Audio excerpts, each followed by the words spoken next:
किशनगंज ने उनको सीईसी बनाया, यही किशनगंज ने उनको 4 बार एमएलए, यही किशनगंज ने उनको एमपी बनाया, यही किशनगंज ने सीडब्ल्यूसी मेंबर बनाया, कर्नाटका का प्रभारी बनाया, उनकी अम्मा को यही किशनगंज ने टिकट दिलवाया।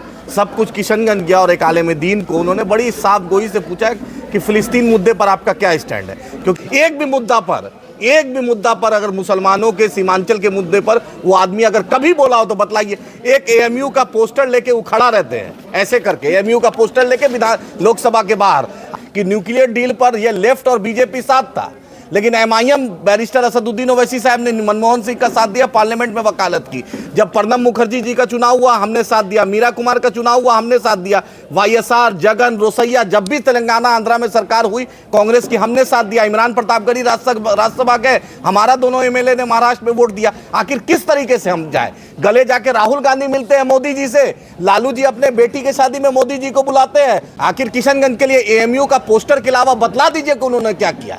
और जिस तरीके से काले में दिन को उन्होंने बोला, इससे समझ में आता है कि नहीं होता है विनाश काले विपरीत बुद्ध। आज के प्रोग्राम को लेकर के क्या कुछ कहना चाहेंगे आप? आज एमआईएम का बहादुरगंज विधानसभा में बहादुरगंज का ब्लॉक का संगठन विस्तार है। जैसे आप जानते हैं कि चुनाव होता है, हर पार्टी अपनी पुरानी नई टीम को अपने हर जो बैरक होता है पुलिस का, वो अपने जवान को चेक करता है किसको कहाँ ड्यूटी दिया जाए। उसी तरह हम लोग भी ये कर रहे हैं कि बहादुरगंज में कहाँ होगा। टेरागाछ में आपने देखा हुआ, कोचा दामन में हुआ, दूसरी जगह हुआ, उसी कड़ी में ये बहादुरगंज असेंबली का, ये बहादुरगंज ब्लॉक का हो रहा है। और यहाँ पर पूरे जिम्मेदार हैं और अल्हम्दुलिल्लाह सबने हम लोग क्योंकि बूथ कमेटी तक बनाने का फैसला ले लिया है और उसी के कड़ी में ये मीटिंग थी पंचायत अध्यक्षों की और इंशाल्लाह जल्द से जल्द बूथ कमेटी बन जाएगा।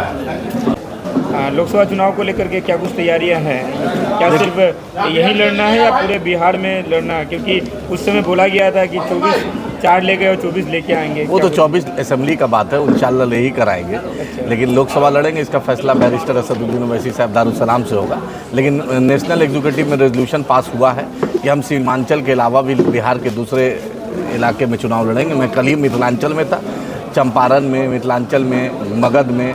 आज बिहार का ऐसा कोई जिला नहीं है, कोई अनुमंडल नहीं है जहां मजलिस इत्तेहादुल मुस्लिमीन का झंडा लेने वाला सिपाही खड़ा है। अल्हम्दुलिल्लाह तो इंशाल्लाह लड़ेंगे। बिहार में इस बार शिक्षक बहाली हुई, बाहर के लोग भी आए, लेकिन झारखंड में वही वहाँ के सीएम सीधा तौर पे बोलते हैं कि बाहरी किसी को नौकरी नहीं मिलेगा। इस पर क्या कुछ? नीतीश जी ये सब मुद्दा पे, जबकि बिहार के लोग सबसे ज़्यादा बेरोजगारी का जो रेट है उसमें ज़्यादा रहते हैं और बिहार के लोग पूरे भारत में पलायन करते हैं। इनको पहले अपने घर के लोगों को देखना चाहिए था।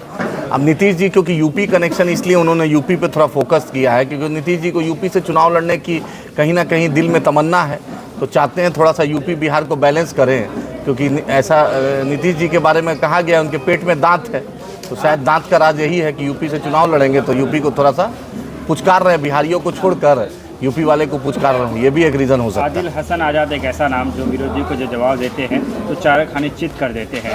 ऐसे में एक वीडियो ताज़ा वायरल हो रहा है जो हमारी जनता को गाली सब दिया, जैसा भों खाली जगह करके कुछ बोला जा रहा है, जिसे हम बोलने में शर्मा रहे हैं। अब वो असल बात, यही किशनगंज ने उनको सीईसी बनाया, यही किशनगंज ने उनको 4 बार एमएलए, यही किशनगंज ने उनको एमपी बनाया, यही किशनगंज ने सीडब्ल्यूसी मेंबर बनाया, कर्नाटका का प्रभारी बनाया, उनकी अम्मा को यही किशनगंज ने टिकट दिलवाया। सब कुछ किशनगंज गया और एक आलिम दीन को उन्होंने बड़ी साफ गोई से पूछा कि फ़िलिस्तीन मुद्दे पर आपका क्या स्टैंड है, क्योंकि आप दिखते नहीं हैं। वो तो अदृश्य है, अमावस्या का चांद है, तो दिखते हैं नहीं। आप चलिए अमूर में यही बोलेगा नहीं दिखते हैं। चलिए आप बहादुरगंज में यही दिखिए, टेरागढ़ में, ये तो क्योंकि ये माइनॉरिटी डोमिनेंट इलाका है, ये सोचते मेरा रैयत है, इनको गलतफहमी हो गया है। तो इनको इंशाअल्लाह ताला इनको भी इनके एमपी बनने के बाद इनकी वालदा को हराया था यहाँ के अवाम ने, इनको भी जनता की अदालत में जाएंगे। एमआईएम एक भी मुद्दा पर अगर मुसलमानों के सीमांचल के मुद्दे पर वो आदमी अगर कभी बोला हो तो बतलाइए। एक एएमयू का पोस्टर लेके वो खड़ा रहते हैं ऐसे करके, एएमयू का पोस्टर लेके विधान लोकसभा के बाहर। आप बतलाइए, धर्मेंद्र प्रधान देश का शिक्षा मंत्री ने उनके सामने कहा कि 2014 से पहले एचआरडी मिनिस्ट्री पर कहीं पर एएमयू किशनगंज का जिक्र नहीं है। तो यानी सोनिया गांधी जी जो आई थी किशनगंज में, वो झूठ का फरेबा था। यानी पूरी कांग्रेस ने 2008 से लेकर 14 तक मुसलमानों को और किशनगंज के अवाम को और सीमांचल के अवाम के साथ धोखा किया है। जावेद साहब को सप्लीमेंट्री क्वेश्चन कर सकते थे, लेकिन जब धर्मेंद्र प्रधान ने बोला, रिकॉर्ड मौजूद है लोकसभा चैनल पर, उन्होंने जवाब तक नहीं दिया। तो इससे पता चलता है कि कांग्रेस की मंशा क्या है। कांग्रेस ने हमेशा मुसलमानों का वोट दिया, बार बार हमको बी टीम बोलते हैं कांग्रेस के लोग, तो उनसे पूछिएगा कि न्यूक्लियर डील पर यह लेफ्ट और बीजेपी साथ था, लेकिन एमआईएम बैरिस्टर असदुद्दीन ओवैसी साहब ने मनमोहन सिंह का साथ दिया, पार्लियामेंट में वकालत की। जब प्रणब मुखर्जी जी का चुनाव हुआ, हमने साथ दिया। मीरा कुमार का चुनाव हुआ, हमने साथ दिया। वाईएसआर, जगन, रोसैया, जब भी तेलंगाना आंध्रा में सरकार हुई कांग्रेस की, हमने साथ दिया। इमरान प्रतापगढ़ी राज्यसभा गए, हमारा दोनों एमएलए ने महाराष्ट्र में वोट दिया। आखिर किस तरीके से हम जाए? गले जाके राहुल गांधी मिलते हैं मोदी जी से, लालू जी अपने बेटी के शादी में मोदी जी को बुलाते हैं। हम तो क़यामत की सुबह तक बीजेपी के खिलाफ है। हम आखिरी नस्ल को बोल कर जाएंगे कि बीजेपी आरएसएस के खिलाफ हम रहेंगे। हमारा आइडियोलॉजिकल डिफरेंस है। सीमांचल के लिए बतला दीजिए कि एमपी ने एक भी ऐसा कोई फंड लाया हो। आप जाकर देखिए, हैदराबाद पूरे हिंदुस्तान में मॉडल कंस्टिट्यूएंसी बना हुआ है। आप बतलाइए कि आपने क्या किया है। आखिर किशनगंज के लिए एएमयू का पोस्टर के अलावा बतला दीजिए कि उन्होंने क्या किया। और जिस तरीके से काले में दिन को उन्होंने बोला, इससे समझ में आता है कि नहीं होता है विनाश काले विपरीत बुद्धि। मुझे तो वही लगता है अहंकार सर चढ़ कर बोल रहा है। आवाम भी इंशाअल्लाह ताला फिरौन और नमरूद को नहीं छोड़ा, उस अहंकार को भी इनका उसी के सोबत में लगता बैठते हैं दिल्ली में। तो क्योंकि कांग्रेस पार्टी का वही वो स्टैंड है। बीजेपी का तो है मुसलमानों से साफ नफरत है। कांग्रेस, आप बतलाइए, मध्य प्रदेश में कांग्रेस ने सिर्फ 2 मुसलमान को वोट टिकट दिया। राहुल गांधी बोलते हैं जिसकी जितनी हिस्सेदारी उसकी इतनी भागीदारी। 230 विधानसभा में सिर्फ 2 मुसलमान। बतलाइए क्या 9% मध्य प्रदेश का मुसलमान क्या राहुल गांधी को क्यों वोट देगा? फिर आप बताइए, छत्तीसगढ़ में सिर्फ 1 मुसलमान को, तेलंगाना में आप 4 मुसलमान को दे रहे हैं, मिजोरम में तो हम है ही नहीं है।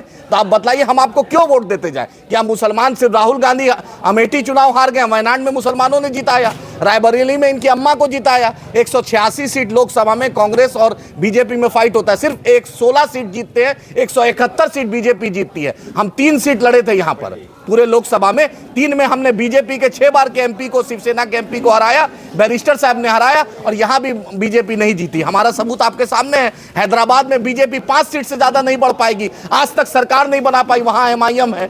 ये हमारा वजूद है, ये हमारा किरदार है। और इनके साथ रहते हुए हरियाणा हारते हैं, महाराष्ट्र हारते हैं, हर जगह ही हार। मध्य प्रदेश इनका ज्योतिरादित्य सिंधिया चला जाता है, इनका कर्नाटका की सरकार चली जाती है। आप झारखंड के मॉब लिंचिंग में नहीं बोलते। आप बतलाइए, अख्तर उल ईमान साहब आपके बीच है, मदरसा अजीजिया अख्तर उल ईमान साहब, शमशुल होदा मदरसा अख्तर उल ईमान साहब, उर्दू एकेडमी अख्तर उल ईमान साहब, उर्दू मशावरती बोर्ड अख्तर उल ईमान साहब, मॉब लिंचिंग अख्तर उल ईमान साहब, उर्दू टीटी अख्तर उल ईमान साहब, उर्दू अनुवादक अख्तर उल ईमान साहब। एक भी ऐसा मुद्दा पे बतला दे कि अख्तर उल ईमान साहब के सामने वो कहाँ खड़े हैं। हाँ, ये किस्मत की बात है, जीत रहे, लेकिन अवाम जान गई। 3 लाख वोट अवाम ने दिया था, और विधानसभा में हमें 6 एमएलए दिया। 5 साल में 6 एमएलए सीपीआई, सीपीएम और ये इसको मांझी जी और मुकेश सहनी साहब को नहीं दिया। इस सीमांचल के अवाम का एहसान है, किशनगंज के अवाम का एहसान है, जो उन्हें 6 एमएलए दिया। इंशाअल्लाह ताला जो नौजवानों में दिख रहा है, चाहे डगरवा से लेकर टेरागाछ, छतरगाछ हो, या पोठिया ठाकुरगंज हो, और बाइसी हो, अमोर हो, कोचा दामन हो, नौजवान में लग रहा है अख्तर उल ईमान एक इनकलाब का नाम है, और जिसमें ईमान है उसका नाम अख्तर उल ईमान है। आपके बीच है, इंशाअल्लाह ताला अच्छा रिजल्ट होगा।